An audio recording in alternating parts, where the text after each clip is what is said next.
प्यारे विद्यार्थियों, स्वागत है एक बार फिर से क्लास में। आज आपके सामने मैं आपका अनिवार्य का पूरा पेपर आपके सामने लेकर आ चुका हूँ। यानी कि अनिवार्य का आपका ओरिजिनल पेपर आपके सामने आ चुका है और आप सभी विद्यार्थियों को इस पूरे पेपर को आपको अच्छी तरह से अपने दिमाग में छाप लेना है, क्योंकि हिंदी अनिवार्य का पूरा पेपर आपके सामने चलने वाला है। ठीक है। अगर आप अपने विद्यालय में कमजोर विद्यार्थी हो ना, या आप कमजोर होते इस वीडियो को देख लो, क्योंकि आपका पूरा का पूरा ओरिजिनल पेपर है। और अगर आप अपने विद्यालय में अच्छे स्टूडेंट हो तो आप इस बार टॉप करने जाओगे, क्योंकि पूरा पेपर आपके सामने वायरल हो चुका है।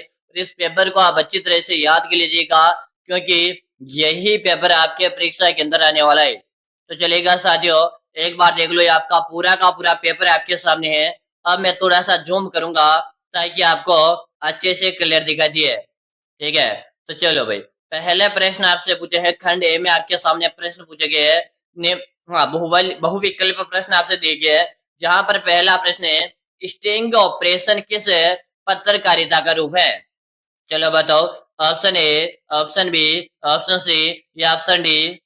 जल्दी जल्दी से बताओ। आपके जितने भी पेपर होंगे ना, सभी आपके मैं इसी चैनल के माध्यम से करवाऊंगा। तो सबसे पहले आप इस चैनल को सब्सक्राइब कर लो भाई। ठीक है। और यहाँ पर आपका आंसर आ रहा है गुरुजी, ऑप्शन ए को लिख दो। ठीक है। अगला प्रश्न देख लो। क्वेश्चन नंबर 2, जनसंचार के आधुनिक माध्यमों में सबसे पुराना माध्यम कौन सा है? जनसंचार के आधुनिक माध्यमों में सबसे पुराना माध्यम कौन सा है? Option A, option B, option C या ऑप्शन डी। आपके जितने भी दोस्त हैं उन सभी दोस्तों के साथ आप इस पूरा पेपर को शेयर कर दीजिएगा, क्योंकि आपका ये पूरा का पूरा रियल पेपर है। चलो, यहाँ पर आपका सी ऑप्शन आ रहा है। क्या आ रहा है? ऑप्शन नंबर सी आ रहा है। अगला प्रश्न आपसे पूछा, भाषा की ध्वनियों को जिन लेखक चिन्हों में लिखा जाता है उसे क्या कहते हैं? भाषा की ध्वनियों को जिन लेखक चिन्हों में लिखा जाता है उसे क्या कहते हैं? भाषा, लिपि, बोली या आपके स्वर है? जल्दी जल्दी से बताओ। आपके जितने भी दोस्त है ना, उन सबके साथ आप इस पूरा पेपर को शेयर कर देके बता दीजिएगा कि गुरुजी ने पूरा पेपर करवा दिया आपका हिंदी अनिवार्य का। चलो, यहाँ पर आप सबके कमेंट आ रहे हैं। कमेंट में प्रत्येक विद्यार्थी को देख रहा हूँ। चलो, यहाँ पर बी ऑप्शन बता रहे गुरुजी, लिपि, यानी कि आपका बी ऑप्शन सही रहेगा। अगला प्रश्न देख लो। एक सीमित क्षेत्र में बोली जाने वाला भाषा स्थानीय रूप से क्या कहलाती है? यानी कि किसी क्षेत्र विशेष में एक भाषा बोली जाती है, उसे क्या कहते हैं? बताओ। हाँ, सबके यहाँ पर कमेंट आना चाहिए। पूरा पेपर आपके दिमाग में अच्छी तरह से छप जाना चाहिए। ये आपका पूरा का पूरा ओरिजिनल पेपर है भाई। आपके दिमाग से बेम निकाल देना है कि गुरुजी ओरिजिनल पेपर है या नहीं, तो शंका रखनी नहीं है, पूरा ओरिजिनल पेपर है भाई। चलो, यहाँ पर आपके कमेंट में देख रहा हूँ सबके, और यहाँ पर बता रहे गुरुजी बोली। ऑप्शन ए हमारा सही रहेगा। अगला प्रश्न देख लो। अगला प्रश्न आपसे पूछा, एक गीत शीर्षक कविता किस संग्रह से ली गई है? एक गीत शीर्षक कविता किस संग्रह से ली गई है दोस्तों? जल्दी जल्दी से बताओ। आप सबको यहाँ पर कमेंट कर देना है। कमेंट करने में कोई भी साथी पीछे नहीं रहेगा।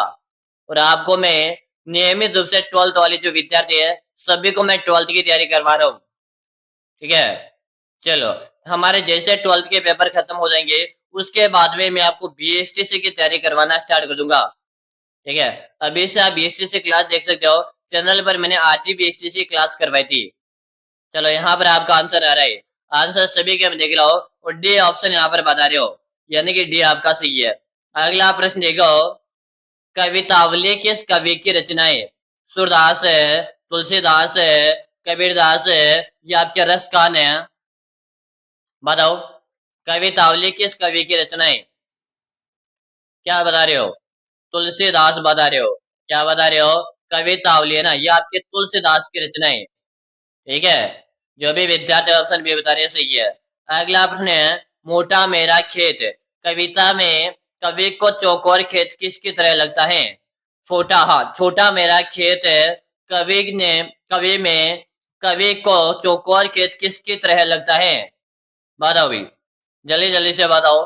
जिन्होंने क्लास को लाइक नहीं करेगा, लाइक कर दीजिएगा। चैनल को सब्सक्राइब करके अपने दोस्त के साथ इस पेपर को शेयर कर दीजिएगा। यहाँ पर आपका आंसर आ रहा है ऑप्शन नंबर ए कागज का पन्ना। ऑप्शन आपका इसे रहेगा।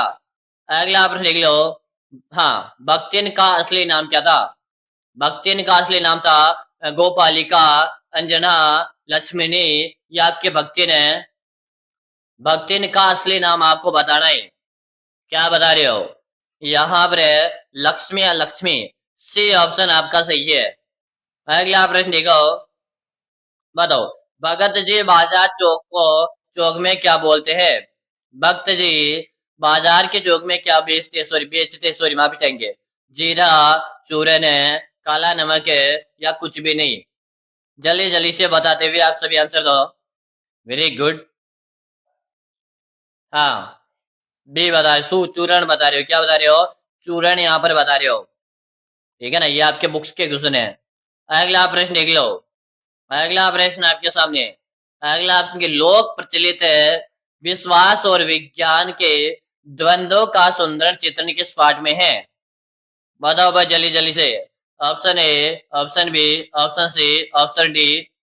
पूरा पेपर आपके सामने करवाने वाला हूं, तो आप इस पूरे पेपर को अच्छी तरह से याद कर लीजिएगा। चलो, ऑप्शन ए बता रहे हो। ऑप्शन नंबर ए आपका सही है। अगला प्रश्न देख लो। श्रम विभाजन और जाति प्रथा पाठ किसने भाषण का हिंदी रूपांतरण है? श्रम विभाजन और जाति प्रथा पाठ किसके भाषण का हिंदी रूपांतरण है? भीमराव अंबेडकर है, महादेवी वर्मा, फणीश्वर नाथ रेणु या आपका हजारी प्रसाद द्विवेदी? क्या बता रहे हो? यहाँ पर भीमराव अंबेडकर बता रहे हो। आपका ऑप्शन ए सही है। अगला प्रश्न देखो। जो हुआ होगा जुमले में क्या भाव निहित है? चलो बताओ, सभी यहाँ पर कमेंट कर दो। ठीक है, हिंदी अनिवार्य का आपका पेपर आपके सामने चल रहा है। अच्छी तरह से आपको ये पेपर याद होना चाहिए। चलो भाई फटाफट से यहाँ पर आंसर में सभी के देख रहा हूँ। क्या बता रहे हो? हाँ, यहाँ पर ऑप्शन डी बता रहे हो। क्या बता रहे हो? डी बता रहे हो। अगला आप देख लो। अगला प्रश्न की वाईडी पंत का पूरा नाम क्या था? यशोदा पंत है, यशवंत पंत है, यशोधरा पंत है, यश कुंवर पंत है? चलो जल्दी जल्दी से बताओ। सी ऑप्शन बता रहे हो। सी ऑप्शन आपका सही है। चलो, अगला आपने की पाठशाला के लेखक की मित्रता किसके साथ हुई? झूठ पाठ के आधार पर बताओ। सॉरी, झूठ पाठ के आधार पर बताओ। सभी को यहाँ पर कमेंट कर देना है। तो यहाँ पर रहेगा वसंत पाटिल। ये आपके बुक्स के क्वेश्चन है। अगला आपने दुनिया के दो सबसे पुराने नियो, नियोजित शहर माने जाते हैं। कौन कौन से शहर है भाई? फटाफट से बताओ। हाँ, मोहनजोदड़ो और हड़प्पा। यहाँ पर क्या रहेगा? मोहनजोदड़ो और हड़प्पा रहेगा। अगला प्रश्न देख लो। अगला प्रश्न है कि जूझ पाठ के लेखक का नाम बताओ। जूझ पाठ के लेखक का नाम आपको बता देना है। तो आनंद यादव। Option D. देखो, लेखक आपको अच्छी तरह से याद हो जाना चाहिए। ठीक है, चलो अगला प्रश्न है रिक्त स्थान की यहाँ पर आपको पूर्ति करना है। ठीक है, रिक्त स्थान की यहाँ पर आपको पूर्ति करना है। बहुत ही शानदार सा प्रश्न आपके सामने रहा अभी। ठीक है ना, काफी अच्छा और इजी पेपर है, लेवल का पेपर है भाई। आपको ना एग्जाम सेंटर में जाने से पहले पहले इस पेपर को अच्छी तरह से रट्टा मार के रख लेना है। ठीक है, चलो अब पहला प्रश्न पूछा कि शब्द है, शब्द की जिस शक्ति में किसी शब्द में सबसे साधारण लोक प्रचलित अथवा मुख्य अर्थ का बोध होता है उसे क्या कहते हैं? शब्द शक्ति कहते हैं। तो अभिधा कहेंगे। क्या कहेंगे? अभिधा। अभिधा का प्रयोग करेंगे खाली स्थान पर। Question number 2। नरेश तो बेल है, वाक्य में शब्द शक्ति है। नरेश तो बेल है, वाक्य में शब्द शक्ति है। तो ये नरेश का क्या एक लक्षण आ रहा है, लक्षण दे रखा है। नरेश तो बेल है, यानी नरेश का एक लक्षण दे रखा है। यहाँ पर आ जाएगा लक्षणा। अभिधा लक्षणा नाम सुना ना। चलो अगला आपने कि पानी गए न उबरे मोती मानस चोन। पानी शब्द में अलंकार है। पानी गए न उबरे मोती मानस चोन। पानी शब्द में कौन सा अलंकार है? काफी बार आपको प्रश्न मैंने करवाया भाई। गुरुजी, इसमें आपका श्लेष अलंकार है। कौन सा? श्लेष अलंकार है। और याद रखिए, एक शब्द आता है जो बार बार रिवीजन होता है, उसमें कौन सा अनुप्रास अलंकार रहता है। उदाहरण के तौर पर एक शब्द मेरे को याद है, वो मैं आपको बताऊं, तो याद कीजिएगा, मेरी बात को थोड़ा गौर से सुनेगा कि चंदू के चाचा ने चंदू की चाची को चांदनी रात में चांदी की चम्मच से चटनी चटाई। ठीक है, इसमें कौन सा अलंकार होगा, तो इसमें आपका अलंकार होगा अनुप्रास, यानी कि किसी भी शब्द की बार बार आवृत्ति होना क्या हो जाएगा, वहां पर आपका अनुप्रास अलंकार होता है। ठीक है, और ये कहावत मुझे एक बार कमेंट करके बताओ, क्या आपको ये कहावत अच्छी तरह से याद है, या कहावत आपको पहले से पता था, या आपको आज ही पता चला है। ठीक है, हाँ, हमें भी हमारे गुरुजी ने बताई थी, तब से हमने याद कर रखा है, और मैं आज आपको बता रहा हूँ, आप भी याद करके रखो। क्या पता अभी एक दिन अपने बच्चों को बताने लग जाओ। ठीक है, चलो, अगला प्रश्न रहेगा कि जब किसी व्यक्ति के एक अर्थ में कहे गए शब्द या वाक्य का कोई दूसरा व्यक्ति जानबूझकर उसका अर्थ कल्पित करे तो वो क्या होगा। यानी कि एक व्यक्ति ने कहा, उसका अर्थ दूसरा परिवर्तन कर रहा है, तो वहां पर आपका होगा कि वक्रोक्ति अलंकार। कौन सा, वक्रोक्ति अलंकार होगा। चलो, अगला प्रश्न है, एनुनल शब्द है, एनुनल शब्द का सही हिंदी रूपांतरण होगा। ठीक है, इसका हिंदी रूपांतरण आपको लिखना है। यहाँ पर क्या हो जाएगा, तो यहाँ पर आपका हो जाएगा वार्षिक। क्या हो जाएगा, वार्षिक हो जाएगा, वार्षिक। और शिविर जो होता है, शिविर है, कहते हैं शिविर लाग रहे हो, कैंप लाग रहे हो, क्या लाग रहे हो, CAMP, कैंप लग रहा है। ठीक है, अगला प्रश्न देख लो। अब आपके सामने ये गद्यांश दिया हुआ है, और यहाँ से 6 नंबर का गद्यांश है। देखो, गद्यांश पढ़ेगा अच्छी तरह से, दिमाग में आपको ये गद्यांश को छाप लेना है। ठीक है, दिमाग में आपको इस गद्यांश को अच्छी तरह से छाप लेना है। ठीक है, हाँ, पहले आपको पढ़ना, अभी मैं इसका पढ़कर आपको आंसर नहीं दूंगा, मैं डायरेक्ट आंसर दूंगा यहाँ पर। आपको ध्यान से पढ़ना एग्जाम में, या आपको डायरेक्ट याद रह जाए तो याद कर लीजिएगा इन प्रश्नों को। तो उपयुक्त गद्यांश का जो शीर्षक होगा, ठीक है, तो यहाँ पर होगा चरित्र का महत्व है, यानी कि इस लाइन को आप यहाँ पे लिख दीजिएगा, चरित्र बल मनुष्य चरित्र का महत्व है, ये वाली लाइन सही है। ठीक है, इसके बाद देखो, मनुष्य का सर्वोच्च गुण क्या है, मनुष्य का सर्वोच्च गुण क्या है, तो उसका चरित्र क्या है, उसका चरित्र क्या है, उसका सर्वोच्च गुण है चरित्र बल। ठीक है, चरित्र बल। अब है क्वेश्चन नंबर 3, चरित्र की शक्ति से मनुष्य क्या क्या कर सकता है, यानी चरित्र की शक्ति से मनुष्य आपत्तियों और विपत्तियों से लड़ सकता है। क्या कर सकता है, आपत्ति विपत्तियों का सामना कर सकता है। अगला आपने, उत्तम चरित्र का होना किसके लिए आवश्यक है, उत्तम चरित्र का होना, आपको बताया आपके गांव में कोई अच्छा व्यक्ति है जिसका चरित्र बहुत ही अच्छा है, तो बिल्कुल क्या होगा, वो समानता पूर्वक उसका जीवन जीने के लिए होगा भाई। ठीक है, उसको समान, सब आदर करेंगे उसका।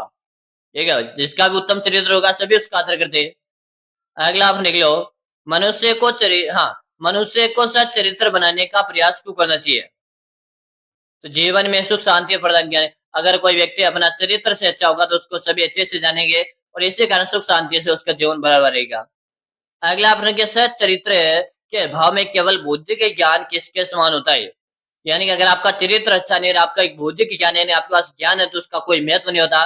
जिस प्रकार आपको बताए, सुगंधहीन होना, क्या होना, सुगंधहीन होना, यानी कि जिंदा लाश के समान हो आप। ठीक है, मैंने जो पॉइंट बताया बस आप इतना लिख दीजिएगा, 6 में से 6 अंक आ जाएंगे।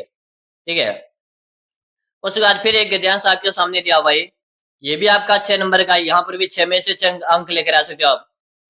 ठीक है, तो यहाँ पर आपको क्या लिखना है, हाँ, उपयुक्त गद्यांश का औचित्य शीर्षक क्या होगा, तो ये मैं आपको इसका हिंदी रूपांतरण करके लिखना पड़ेगा। तो यहाँ पर लिखना, ईश्वर के प्रति अनन्य भक्ति होना। ठीक है, ईश्वर के प्रति अनन्य भक्ति होना है। चलो, अगला प्रश्न लिख लो, जहाज का पंछी उड़कर कहां पर जाता है। एक छोटा सा उदाहरण मैं देता हूं आपको, ये प्रश्न आ गया तो यहाँ पर मैं आपको बता ही देता हूँ। आपको बता, जहाज, ये एक छोटा सा उदाहरण ध्यान कीजिएगा, मैं लाइन खींच रहा हूँ, ये लाइन खींच रहा हूँ।